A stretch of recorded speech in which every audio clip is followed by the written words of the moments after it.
Во тек се подготовките за пролетниот дел од првата македонска фудбалска лига во женска категорија со екипата на СЦ Истатов.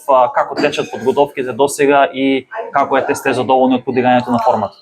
Па добро, како што кажавте, веќе 2 недели активно се подготвуваме за продолжување на првенството во првата женска фудбалска лига. Започнавме на 15 јануари и подготовките се одвиваат во најдобар ред. Малку на почетокот имавме проблем со временските услови во Пржино, имаше снег, меѓутоа девојките безпрекорно ги извршуваа сите зададени обврски. Со подобрувањето на времето се подобри уште повеќе условите за работа и се надевам дека така ќе продолжиме и до почетокот на првенството ќе бидеме максимално подготвени. Спомнавме и некаде околу пред 2 недели имавте тогаш на писмена изјава за спортска мрежа дека имате неколку засилувања. Да, така е. Значи, Андреја Коловска, досегашна фудбалерка на Љуботен, не пристапи веќе во нашите редови. Исто така од соседот ЖФК Скопје дојде младата и талентирана Матеја Илиевска. По преговори сме со уште неколку фудбалерки.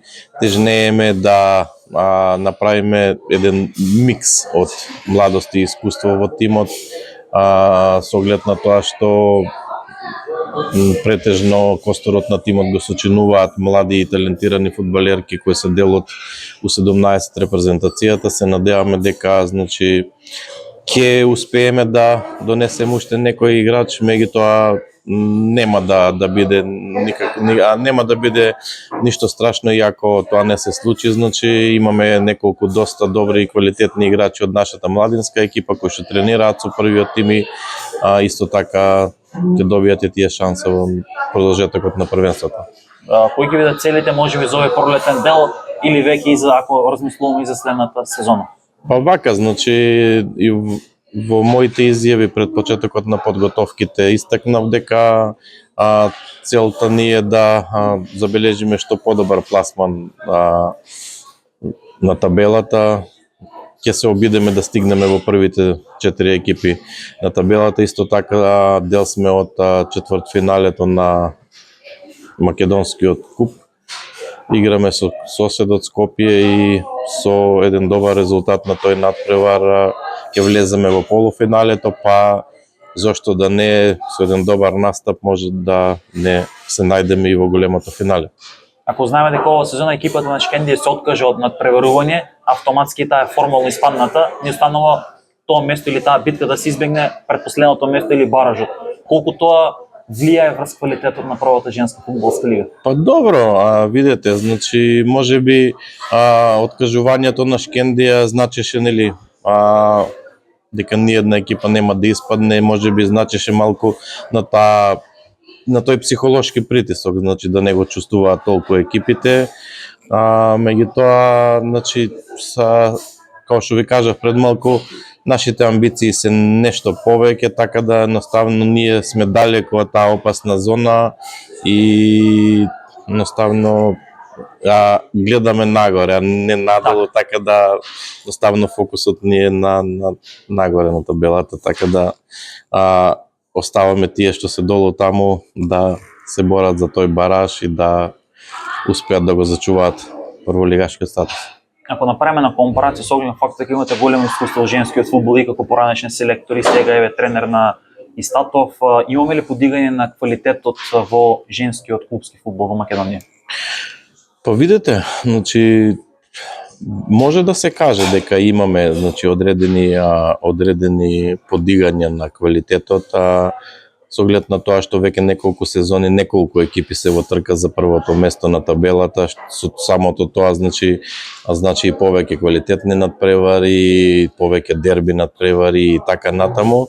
Меѓутоа мислам дека се уште треба да се работи на подигањето на квалитетот и на екипирањето на екипите, за да можеме да зборуваме за нешто подобро, за нешто поголемо и да на некој начин со самото тоа бидеме малку поконкурентни и надвор нашиот шампион во Лига шампиони и да како клубови ние произведуваме што подобри играчи кои што би биле конкурентни за репрезентациите, а со самото тоа и нашите репрезентации би имале подобар квалитет со кој што би можеле да се надпреваруваат надвор од тие европски надпреварувања. Имаме ли се поголем интерес кај девојчињата пред се во таа помала возраст за фудбалот? Па добро, имаме, значи веќе неколку години функционираат младинската и кадетската лига на Македонија, која што е составена од 14 екипи. Сакаат девојките да играат фудбал, тие стереотипи, тие предрасуди, мислам веќе се надминати, дека само машките треба да играат фудбал. Се надевам и верувам дека новото раководство на Фудбалската федерација на Македонија со господинот Масеро Мерагич ќе ни овозможи добри и убави услови за да можеме се уште повеќе да го развиваме женскиот фудбал и да го креваме секоја година за едно ниво повеќе, за да можеме да достигнеме некој европски или да речеме балкански просек. Така, и сега ако направиме на компаранција, значи разговаравме околу интересот на публиката за да дојде да ги гледа надпреварите од таа прва женска фудбалска лига. Може ли очекуваме дека војнина можеби ако се поработите нови работи кои што изборав, се подобри квалитетот, па да имаме можеби подобар пласман на шампионот во лигата на шампиони, сето тоа да влијае и војнина очекуваме многу повеќе публика пред се на стадионите или особено кога зборуваме за купот. Ете, вие сте дел од тоа четвртфинале, можеби ќе дојдете до финале, очекуваме ли да има публика? Па видете, мислам со почнувањето на вршење на директни преноси од еден надпревар од домашното првенство, мислам дека можеби се доби малку на таа популаризација, на таа афирмација. Се уште за некоја голема бројка на публика на надпреварите не можеме да збориме и да се пофалиме, меѓутоа се надевам со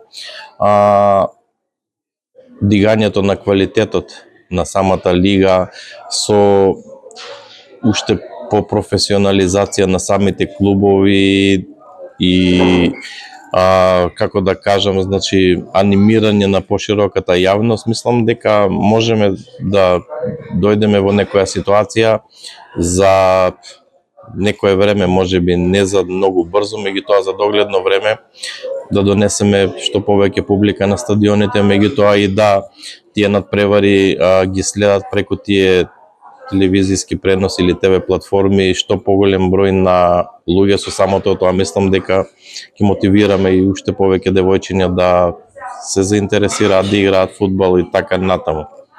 Колку можеби граѓаните или љубителите на фудбалот се спремни да одвојат да следат женски надпревар, а пред тоа да платат можеби карта од 100-200 денари? Па видете, значи некако се е до навика, мислам дека не е тоа некоја страшна сума која што не би можеле да одвојат кога знаеме дека нели сите цени отидоа нагоре и дека едно сокче или едно кафе во кафич или во ресторант е повеќе од тоа што го спомнавте вие, така да мислам дека тоа не е некоја сума, меѓутоа па ќе кажам се е до навиките, се е до сваќањата и така натаму. Ние не можеме да бараме нешто повеќе кога или на некој начин и не можеме да му понудиме на тој гледач или на тие навивачи кои би дошле некој поголем квалитет, да речеме, за да би го заинтересирало да дојдат да погледнат и така натаму. И сега кога зборуваме едно прашање кое што доста често нели и граѓаните се прашуваат, колку е потребно финансиски буџет за на екипа да може да биде во некоја златна средина во првата женска фудбалска лига, да нема амбиции можеби да биде шампион, меѓутоа да е сигурна од таа опасна зона. Видете, значи како што растат трошоците во општото животот, така растат трошоците и во клубовите. Едноставно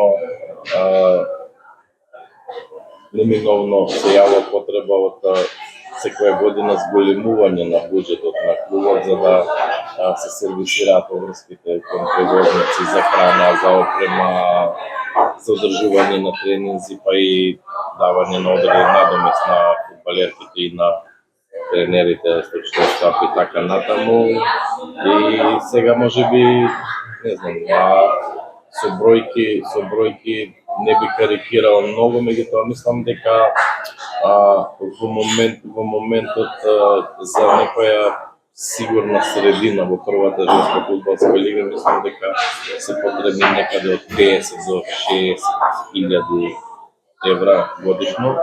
Средства кои што мислам доколку не е Фудбалската федерација на Македонија и доколку не е државата преку тие одредени субвенции, ретко кој би можел да си ги дозволи од приватни стопанственици и така натаму. Така да, значи, како клубови, ние лично како Истатор, како клуб кој што веќе 12-13 години обстои во првата женска фудбалска лига, таа помош ни е добре дојдена и од државата, и од Фудбалската федерација на Македонија. Преку солидарната шема на УЕФА добиваме исто средства за учествието на нашите шампиони во Лигата на шампионите. Меѓутоа, мислам дека за нешто повеќе е потребно анимирање на што повеќе луѓе, спонзори и така натаму, за да би можеле да зборуваме за нешто сериозно. Се уште на прашање во финишот на разговорот, може да очекуваме дека од следната сезона може или војнина Истатов да има амбиции да се бори за шампионска титула, со тоа автоматски, нели, јас би рекол да обезбеди виза за излез во Европа? Секако, значи, ние, како што кажа, веќе доста години сме во таа прва женска фудбалска лига и по раководство и како струčен штаб, значи како менеджмент имаме јасни планови и визии што и како понатаму. Самото тоа, значи, собирање на млади и талентирани играчи во нашите редови се прави една база која што надополнета со некои, да речеме, добри интернационални играчи и со уште некој квалитетен искусен играч од нашата лига да би можеле да во догледни иднина, можеби не до година, меѓутоа за година две да го нападнеме тоа прво место и да се обидеме да ја освоиме титулата и да учествуваме во преварите на Лигата на шампионите. За ваша информација, за информација на гледачите, ние како клуб 2017 година сме освојувачи на двојната финал шампионската титула и титулата во купот, и тогаш нашето седиште беше во Дојран и ние буквално пишавме историјата тоа што за мало градче како Дојран стана шампион на Македонија во женска конференција, ние како клуб се напреварувавме во Лига за шампионите во Хрватска со прваците на Хрватска на Исланд и на Паската. И сега спомнавте Дојран, мало градче, каков е интересот овде? Има ли потенцијал да произлезе некоја фудбалерка која што војнина би можел да биде и репрезентативка па да направи на меѓународна кариера? Добро, видете, ние веќе 3-4 години, четврта година веќе сме со седиште во Скопје, така да значи во Дојран некако интересот со самото наше преселување во Скопје, на женскиот фудбал, местото е мало, доста иселување и така натаму. И во овој регион буквално нема женски клуб освен Зера во Стрелица.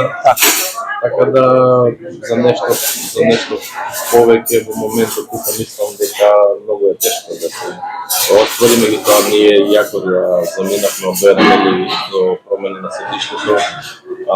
Ние секоја зима, секоја лето доаѓаме тука на приpremi, значи собствениците на клубот, браќата Боров, Мишел и Статови, имаат спортски центар тука во Дојран, моментално те што престојуваме, се подготвуваме тука и едноставно јако сме во Скопје, Дојран е на некој начин наш втор дом и овој спортски центар буквално во собственост на клубот.